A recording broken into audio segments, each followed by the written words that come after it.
আব্দুল মুত্তালিবের সন্তান আবু তালেব ওই যুগের ধনাঢ্য মহিলা মা খাদিজার ব্যবসার সাথে জড়িত ছিলেন।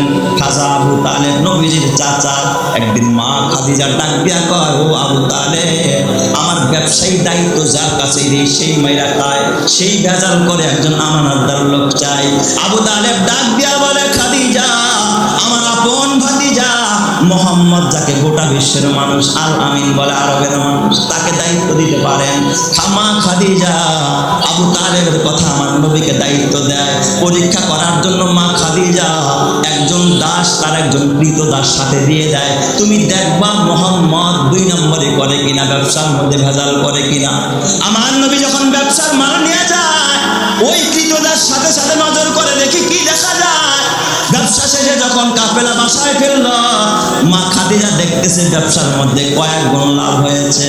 এবার মা খাদিজা চুপে চুপে কৃত দাসকে গোলামটারে কাছে ডাকছে, তাইকে বলতেছে, গোলাম, সত্যি করে বল, মোহাম্মদ এত ব্যবসা কেমনে করলো? মোহাম্মদের কিছু কারগুজারি শোনা।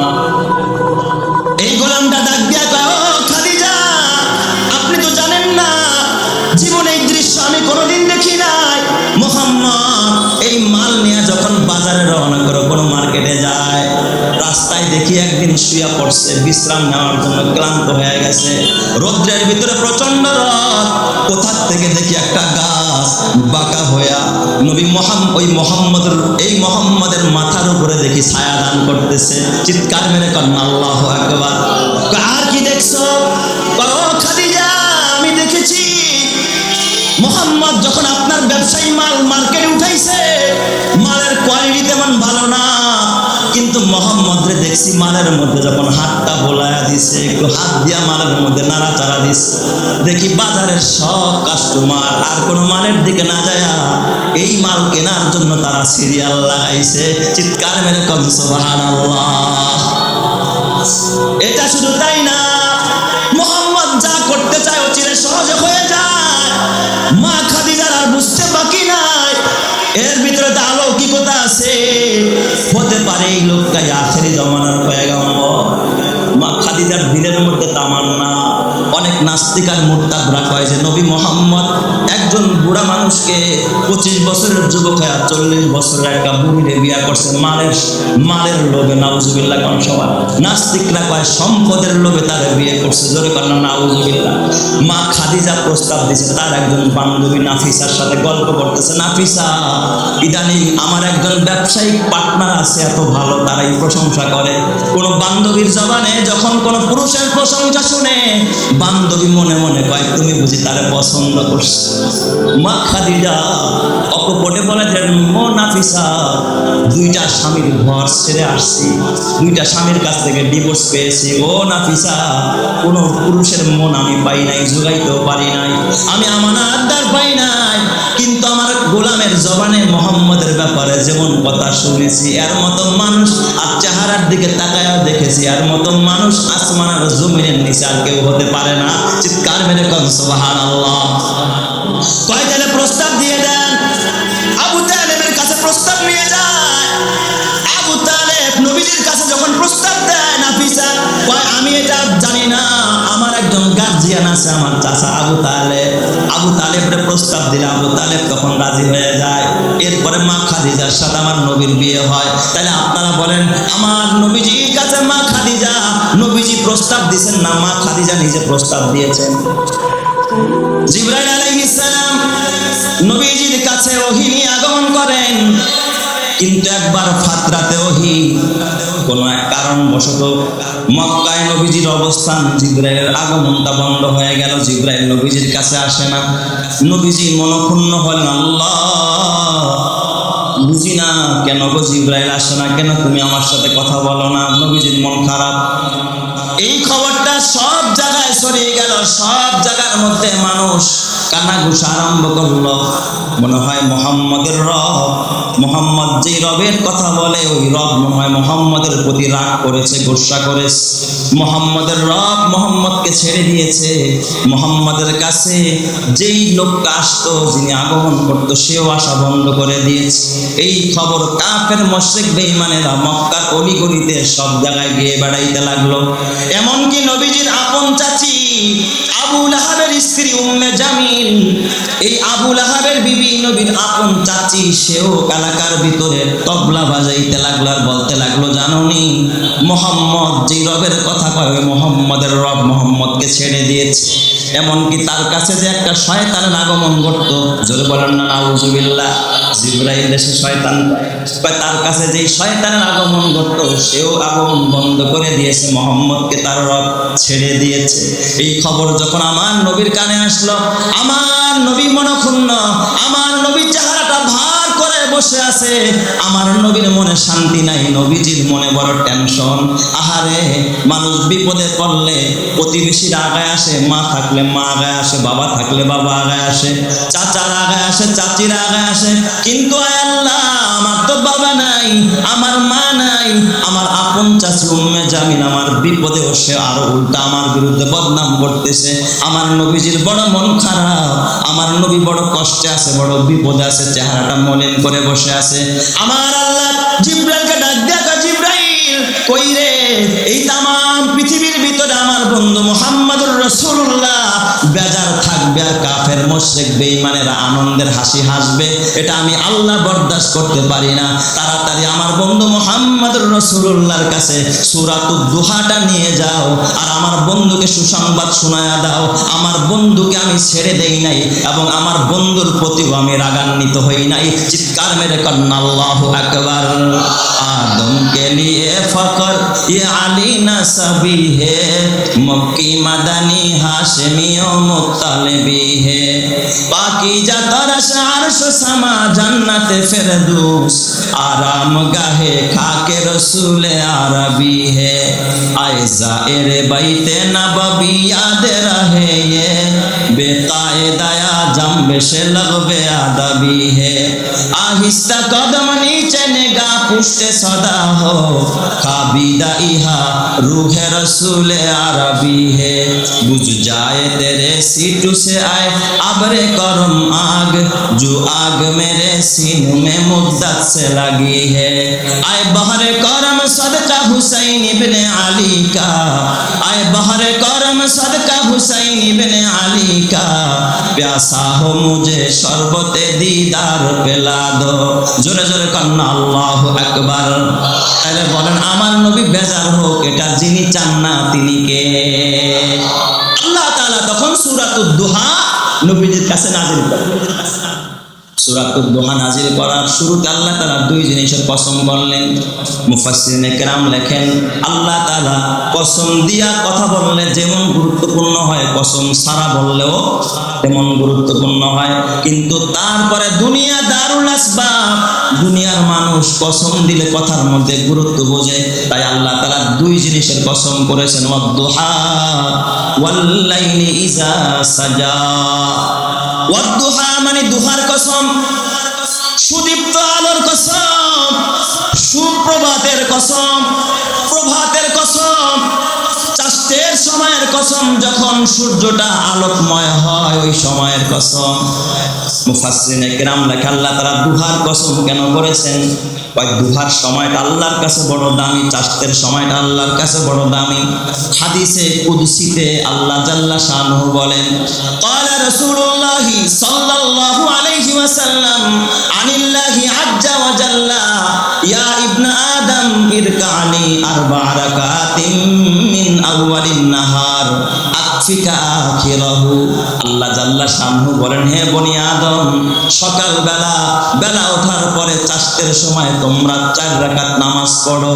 দিনের শুরুতে যদি 4 রাকাত নামাজ পড়তে পারো, আকফিকা আখিরাহু, গোটা দিনের জন্য আমি আল্লাহই যথেষ্ট হয়ে যাব।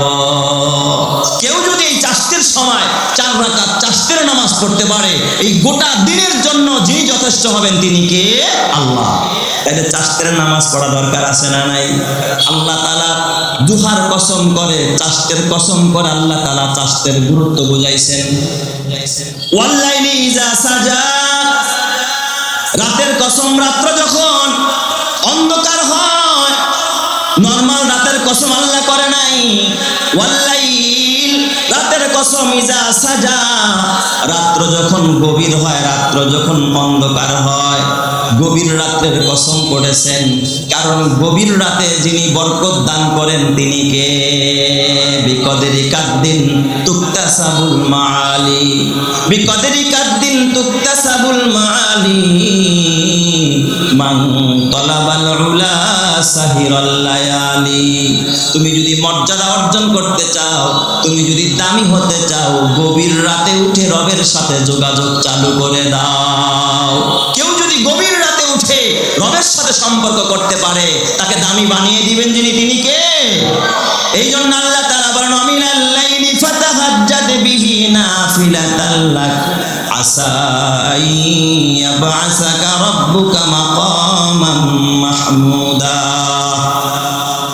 রাতের বেলায় যদি তাহাজ্জুদের নামাজ পড়তে পারে, তাকে মাকামে মাহমুদ দান করবেন কে? আল্লাহ। প্রশংসিত স্থান দান করবে।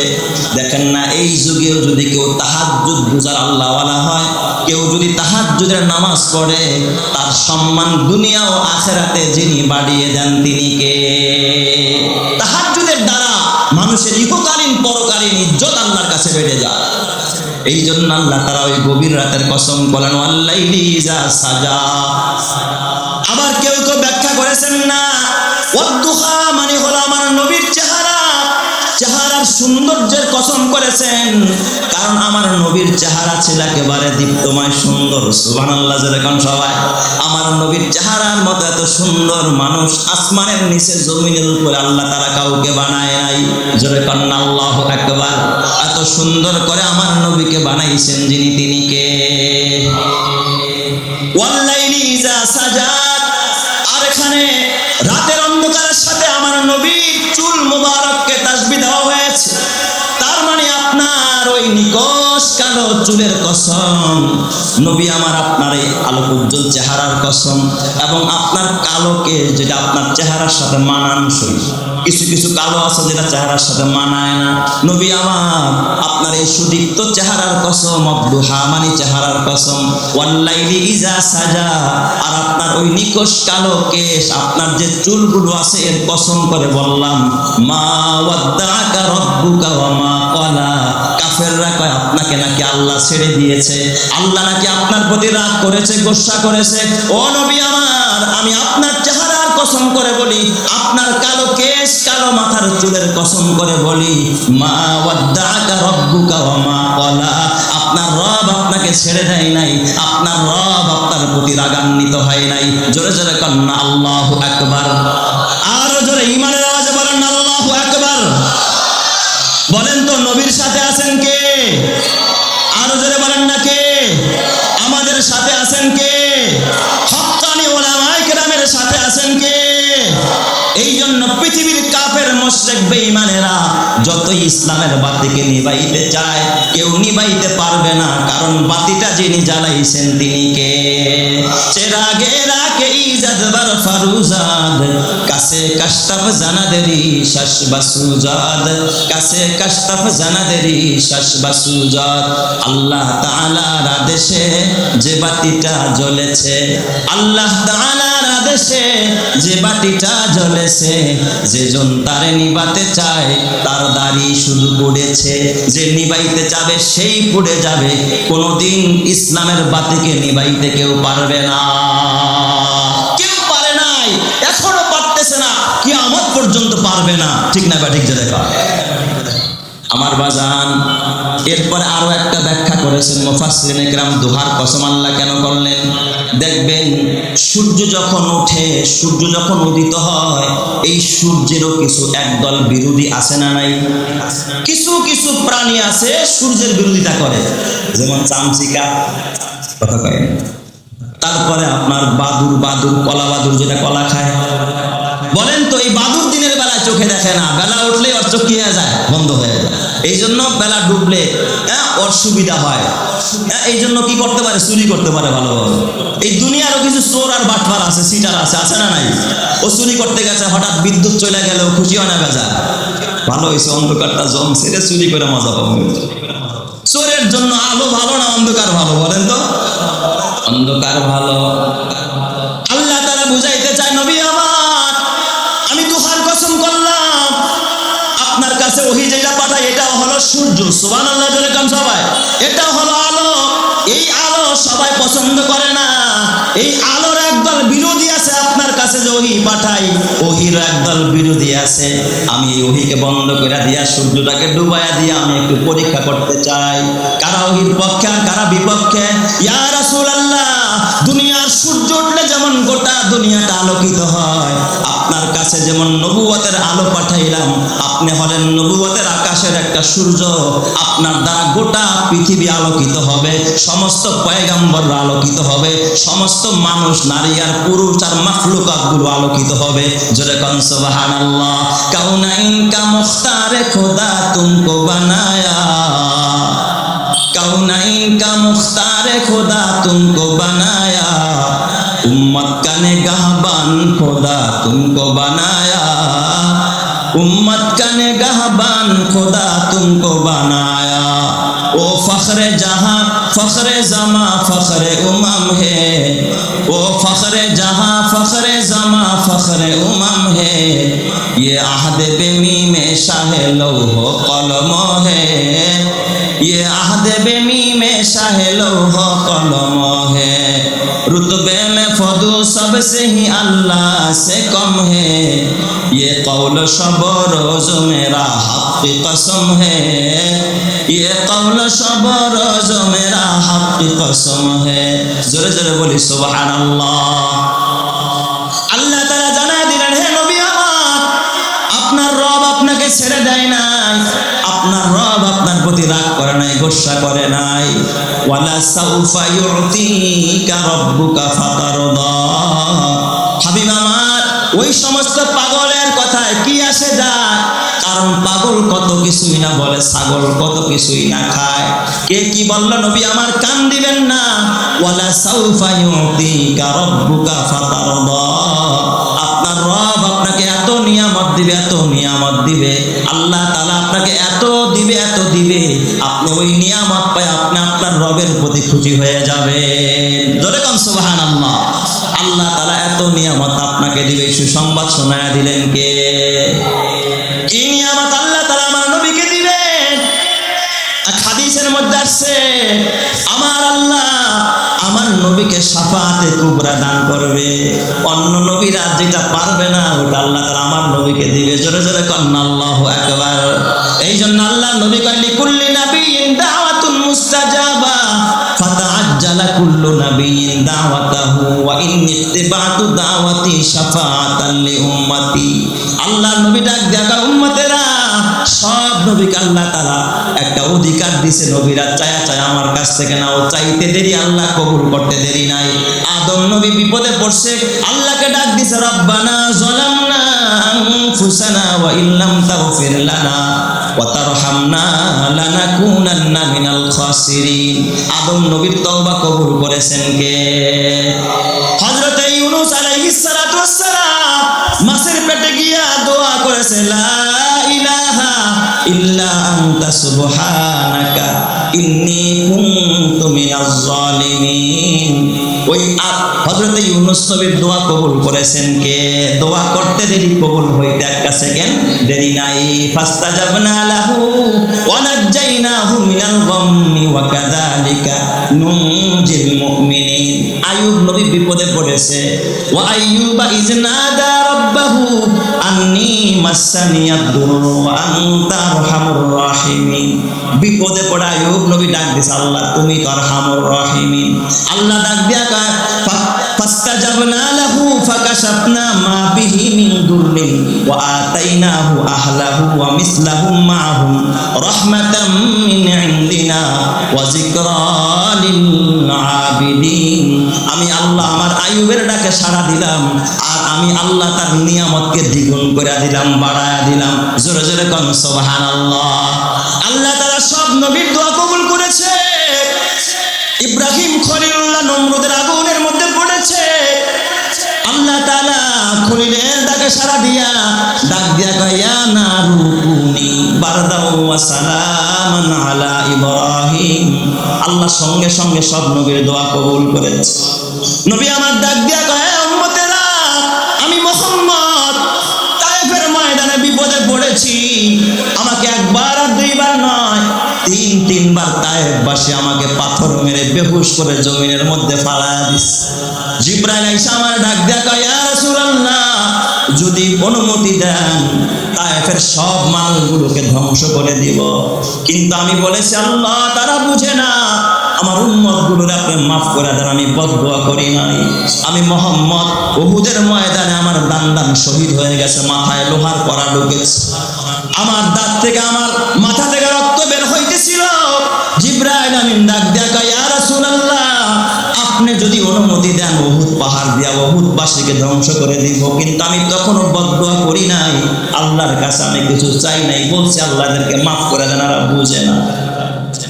আমি মুহাম্মদ খন্দকের ময়দানে 3 দিন পর্যন্ত পেটের মধ্যে পাথর বেঁধেছি। জিবরাইল আমিন আয়েশা আমার কাছে কয় ইয়া রাসূলুল্লাহ, আপনি যদি পারমিশন দেন তাহলে উহুদ পাহাড়টা স্বর্ণ বানায় দিব, আপনার খাবারের অভাব পড়বে না। আমি তাও আল্লাহর কাছে চাই নাই। কেন চাই নাই জানোনি ও উম্মতেরা? আমি সব জমা করে রাখছি, আমি দুনিয়ায় চাবো না, আমি আখিরাতে গিয়া চাবো।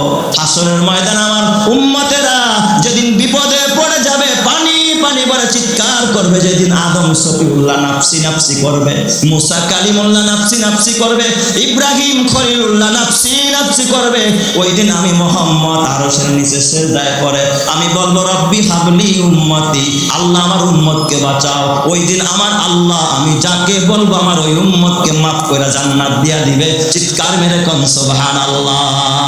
আল্লাহ তাআলা ওই দিকে ইশারা করে কাওলা সাউফা ইউতিকা রাব্বুকা ফাতারদা। হাবিব আমার, আপনি যেমনটা চাইবেন তার থেকে আমার আল্লাহ আপনাকে আরো বেশি দিবে, এত দেওয়া দিবে আপনি এক পর্যায়ে আল্লাহর প্রতি রাজি আর খুশি হয়ে যাবেন। জোরে জোরে কোন সুবহানাল্লাহ। বলেন তো দেনেওয়ালা যিনি তিনি কে? আরো জোরে বলেন দেনেওয়ালা কে? এরপরে আমার আল্লাহ আমার নবীকে 3টা নিয়ামতের কথা স্মরণ করায় দেয়। আমার আল্লাহ এই প্রতিশ্রুতি দেওয়ার পরে, সুসংবাদ দেওয়ার পর আমার আল্লাহ নবীকে 3 নিয়ামতের কথা স্মরণ করায়। 1 নম্বরের নিয়ামত আল্লাহ তাআলা বলে আলাম ইয়াজিদকা ইয়াতীমান ফাআওয়া। হে নবী আমার, আমি কিন্তু আপনার এতিম পেয়েছিলাম, আপনি কিন্তু চির এতিম ছিলেন নবী আমার। জন্মের আগেই বাবা হারাইছেন রাসূল গো, আপনার আশ্রয়ের কোনো জায়গা ছিল না। ফাআওয়া, আমি আল্লাহ আপনাকে আশ্রয় দিয়েছি, আমি কিন্তু আপনাকে ওই সময় ছেড়ে দেই নাই। ছোটবেলায় কিন্তু আমি আপনাকে ছেড়ে দিতে পারতাম। আপনার জন্মের পরে আপনার বাবা নাই, কে আপনাকে কোলে নিবে, আদর করবে? কাবার চত্বরে গিয়া কে দোয়া করবে? নবী গো, আপনার জন্মের পরে দুনিয়াতে যখন কারো বাবা থাকে না, এতিম সন্তানের তেমন কোনো কদর থাকে না। কিন্তু আপনার জন্মের পরে আপনার দাদা আব্দুল মুত্তালিব আপনারে একটা কাপড়ে পেঁচাইয়া কাবার চত্বরে গিয়া যখন দোয়া আরম্ভ করতেছিলেন, সকল কাবার তোয়াফকারীরা এসে দেখতেছিল, মনে হয় যেন আকাশের চাঁদ আব্দুল মুত্তালিবের কুলের মধ্যে হাসতেছে। চিৎকার মেরে কোন সুবহানাল্লাহ। নবী আমার, শিশুকালে আপনার আমি ছেড়ে দেই নাই। আলাম ইয়াজিদকা ইয়াতীমান ফাআওয়া। হে নবী, কে আপনাকে দুধ খাওয়াবে, আদর করে পালবে, আমি তাও ব্যবস্থা করছি। আমি তায়েফের হালিমাতুস সাদিয়ারে পাঠায়া দিছি, তার বাসায় নিয়ে হালিমাতুস সাদিয়া শিশুকালে কে লালন পালন করবে তাও আমি নির্বাচন করে দিয়েছি। ওগো নবী আমার, আপনার মা যখন হারায়া যায় আপনি কার কুলে থাকবেন? দাদা আব্দুল মুত্তালিব আপনাকে লালন পালন করতেছিল, তখনও কিন্তু আমি আপনাকে একা একা ছেড়ে দেই নাই। দাদা আব্দুল মুত্তালিবের ইন্তেকালের পর চাচা আবু তালেব আপনাকে লালন পালন করতেছিল, কত আদর করতেছিল চাচা আবু তালেব। আবু তালেব একদিন আমার নবীকে ডাক দিয়া বলে, ও মোহাম্মদ, ভাতিজা মোহাম্মদ, ছোট্টবেলায় তোমার একদিন কুলে নিয়া আমি পূর্ণিমার রাতে, যখন জ্যোৎস্না রাতে আমি রাতের বেলায় বের হইলাম, আমি যখন তোমাকে আমার কুলের মধ্যে হেলাইতে দুলাইতেছিলাম, আমি আকাশের দিকে তাকায় দেখি তুমি যেমন নড়াচড়া করো, তোমার হাত পাও যেমন নড়াচড়া করে, আকাশের চাঁদ দেখি তোমার সাথে সাথে নড়াচড়া আরম্ভ করে দিয়েছে। চিৎকার মেরে কোন সুবহানাল্লাহ। নবী আমার ডাক দিয়া কয়, চাচা, ও চাচা, এটা আকাশের চাঁদ নড়াচড়া করে নাই, আমি মুহাম্মাদের বাবা নাই, আকাশের চাঁদ জানে আমার সাথে খেলা করার কেউ নাই, এই জন্য আমার আল্লাহ তাআলা চাঁদকে আদেশ করেছে আমি যেন বেজার না হই, আমি যেন কান্না না করি, কারণ আমার তো খেলনা কিনে দেওয়ার কেউ নাই, আকাশের চাঁদ আমার সাথে খেলা আরম্ভ করে দিয়েছে। চিৎকার মেরে কন্না আল্লাহু আকবার, আরো জোরে কন্না আল্লাহু আকবার। আলাম ইয়াজিদকা ইয়াতীমান ফাআওয়া, হে নবী আমার, ছোটবেলায় ছাড়ি নাই, এখন কেন ছেড়ে দিব? আপনি কি মনে করছেন আমি কি এখন আপনারা ছেড়ে দেব নাকি? আমি তো নবী হওয়ার পরেও আপনাকে ছেড়ে দেই নাই। আবু তালেবের কাছে থাকা অবস্থায় মক্কার কাফেরেরা, আপনি যখন তায়েফের, আপনি যখন পাহাড়ের পাদদেশে দাঁড়ায় যখন দাওয়াত দেওয়া আরম্ভ করলেন আমার নির্দেশ পাইয়া, ফাসদা বিমা তুমার ওয়া আরিজ আনিল মুশরিকিন, প্রকাশ্যে যখন দাওয়াত দেওয়া আরম্ভ করলেন, মক্কার কাফেরেরা যখন পাহাড়ের পাশে সবাই জমা হলো, আপনি যখন তাদেরকে জাহান্নামের কথা বললেন, ঈমানের কথা বললেন, কালিমার কথা বললেন, তখন আপনার চাচা আবু লাহাব কি বলছিল? তাব্বান লাকা ইয়া মুহাম্মদ, এ মুহাম্মদ তুমি ধ্বংস হয়ে যাও, আলী হাযা জামাতানা, এই জন্যই কি আমাদেরকে ডাকছো কিনা? এ নবী আমার, তখন আমি বলেছি নবী আপনি কোনো কথা বলবেন না, জবাবটা আমি দিয়ে দিব। আমি সঙ্গে সঙ্গে তখন আপনার একা ছেড়ে দেই নাই, আমি আয়াত নাজিল করছি, তাব্বাত ইয়াদা আবি লাহাবিন ওয়া তাব্বা, মা আগনা আনহু মালুহু ওয়া মা কাসাব, সায়াসলা নারান যাতা লাহাবিন ওয়া ইমরাতু হাম্মালাতাল হাতাব ফি জিদিহা হাবলুম মিন মাসাদ। নবী আমার, আমি তখন আপনাকে ছেড়ে দেই না একা একা। মক্কার কাফেররা আপনারা পাগল কয়, আপনার মাজনুন বলে, বলে এটা মাজনুন, এটা পাগল। আমি আল্লাহ তখন আপনার একা ছেড়ে দেই নাই, আমি সঙ্গে সঙ্গে জবাব দিয়ে দিছি, নুন ওয়াল কলামি ওয়া মা ইয়াসতুরুন মা আনতা বিনি'মাতি রাব্বিকা বিমাজনুন। আপনাকে ওরা পাগল কয়, আমি জানাই দিছি না না, তিনি আমার নিয়ামতে ধন্য, আমার নিয়ামতে ধন্য যিনি, তিনি কোনোদিন পাগল হতে পারে না। আমি আপনার পক্ষ নিয়ে আমি তাদেরকে জবাব দিয়ে দিছি। আর আজকে বুঝি নবী হওয়ার পরে আপনাকে আমি ছেড়ে দিব। মা ওয়াদ্দাকা রব্বুকা ওয়া মা ক্বালা, আপনার রব আপনাকে ছেড়েও দেয় নাই, আপনার প্রতি রাগান্বিতও হয় নাই। চিৎকার মেরে কন্না আল্লাহু আকবার। বলেন তো আমার নবীর সাথে আছেন যিনি, তিনি কে? আল্লাহ। এই জন্য আল্লাহ কালাম ইয়াজিদিকা ইয়াতীমান ফাআওয়া, দুই নম্বর আর একটা নিয়ামতের কথা আমার আল্লাহ স্মরণ করে দেয়, ওয়া ওয়াজাদাকা দাল্লান ফাহাদা। নবী আমার, আপনাকে কিন্তু আমি পেয়েছি পথের সন্ধানী। এখানে দল্লুন শব্দের অর্থ অনেক সময় গোমরা হয়, কিন্তু এখানে এই অর্থ করা যাবে না। ওয়াজাদাকা দাল্লান ফাহাদা, আপনাকে আমি পথের সন্ধানকারী পাইছি। আপনি পথ তালাশ করতেছিলেন, শরীয়ত তালাশ করতেছিলেন, বিধান তালাশ করতেছিলেন, আমি আল্লাহ কোরআন নাজিল কইরা, ওহী নাজিল কইরা আপনাকে আমি শরীয়তের বিধান দিয়া দিছি, পথের দিশা দিছি। জোরে কোন সুবহানাল্লাহ। তাহলে আমার দুই নম্বরের নিয়ামত। তিন নম্বরের নিয়ামত, আল্লাহ তাআলা ডাক দিয়া কয় ওয়াজাদাকা আইলান ফাগনা। নবী আমার, আপনাকে কিন্তু আমি একেবারে নিঃস্ব পেয়েছিলাম, অভাবী পেয়েছিলাম। আপনি বড় অভাবী ছিলেন, আপনার পকেটে টাকা ছিল না, ঘরে খাবার ছিল না, চুলায় আগুন জ্বলতো না। আপনাকে আমি বড় গরিব পেয়েছি নবী আমার, কিন্তু আমি আল্লাহ ফাগনা, আপনাকে আমি, হে রাসূল আমার, আপনি বড় অভাবী ছিলেন, আমি অভাব মুক্ত করে দিয়েছি, আপনার অভাব দূর করেছি। আল্লাহ কেমনে অভাব দূর করছে? তা করে নাই, তারাও ইসলামকে ঠকাইতে পারে নাই। এই যুগেও সেই ইসরায়েলের কুত্তা বিনিয়ামিন নেতানিয়াহু এবং তাদের দুশর, চাই সে আমেরিকা হোক, চাই সে ভারত হোক, তারাও ঠকাইতে পারবে না। অপেক্ষায় থাকো, মুসলমানদের জুতা তোমাদের গালে মোলাকাত করবে। কথা ঠিক না ঠিক জায়গা? আজ হোক আর কাল হোক, মুসলমানদের জুতা তাদের গালে মোলাকাত করবে। ঠিক না ঠিক বলেন সবাই? এই জন্য আমার ভাইয়ারা, নবীজির উপরে মক্কি জিন্দেগিতে যত অবিচার হয়েছে, জুলুম হয়েছে, অন্যায় হয়েছে, সাহাবায়ে কেরামের উপর যত নির্যাতন হয়েছে, মানুষ কি ইসলাম গ্রহণ করা বন্ধ করে দিয়েছে? করে নাই। কারণ মুসলমান তো হালাল জাদা। মুসলমান কি বলেন? হালাল জাদা। হালাল জিনিসের মধ্যে বরকত আছে না নাই? তোরা তো হারাম জাদা, তোদের তো জন্মের ঠিক নাই, তোদের বাবার পরিচয় নাই, তোরা তো হারাম জাদা। হারামের মধ্যে বরকত নাই, হালালের মধ্যে বরকত আছে না নাই? দেখবেন আমাদের দেশে দুই ধরনের প্রাণী আছে। গরু, এটা হালাল না হারাম? পক্ষান্তরে কুকুর, এটা হালাল না হারাম? হারাম। বলেন তো, গরু বছরে বাচ্চা দেয় কয়টা? একটা। আবার মাঝে মাঝে গ্যাবও দেয়, দেয় কি না? পক্ষান্তরে কুকুর বাচ্চা দেয় কয়টা? হ্যাঁ, 7টা 8টা, 2 হালি 3 হালি, ঠিক না বেঠিক? কিন্তু আপনাদের এলাকার মধ্যে গরু জবাই হয় কয়টা? কথা কয় না। এই এলাকার মধ্যে গরু কি পরিমাণ জবাই হয়? কোরবানিতে কি পরিমাণ জবাই হয়? এমন কোনো হাট নাই, এমন কোনো দিন নাই যে রামগঞ্জে গরু জবাই হয় না। ঠিক বললাম না বেঠিক বললাম? বাংলাদেশের মধ্যে, সারা বাংলাদেশে কয়েক লক্ষ গরু জবাই হয়, ঠিক কিনা বলেন? মানুষ এই গরুর গোশত খায়, ঠিক কিনা? কিন্তু যেইভাবে গরু জবাই হয় আর এর প্রোডাকশনও খুব কম, বছরে মাত্র কয়টা? একটা। তারপরেও হাটে বাজারে গেলে গরুর কোনো অভাব আছে? অভাব নাই। কেন? এটা হালাল প্রাণী। হালালে বরকত দেয় কে? আল্লাহ। পক্ষান্তরে কুকুর বাচ্চা দেয় কয়টা? 8টা 9টা 10টা 12টা, 1 হালি 2 হালি। বলেন তো এই এলাকার মধ্যে কুকুর জবাই হয় কয়টা? কথা কয় না। 2-1টা জবাই হয়? জবাই হয় না। তাহলে যেই হারে কুকুর প্রোডাকশন হচ্ছে, যেইভাবে কুকুর জন্ম নিয়েছে, তাহলে কুকুরে এলাকা, হ্যাঁ, পুরা একেবারে তেড়ে যাওয়ার কথা, ঠিক না ঠিক জোরে কন? কিন্তু এই পরিমাণ কুকুর এলাকাতে আছে নাই।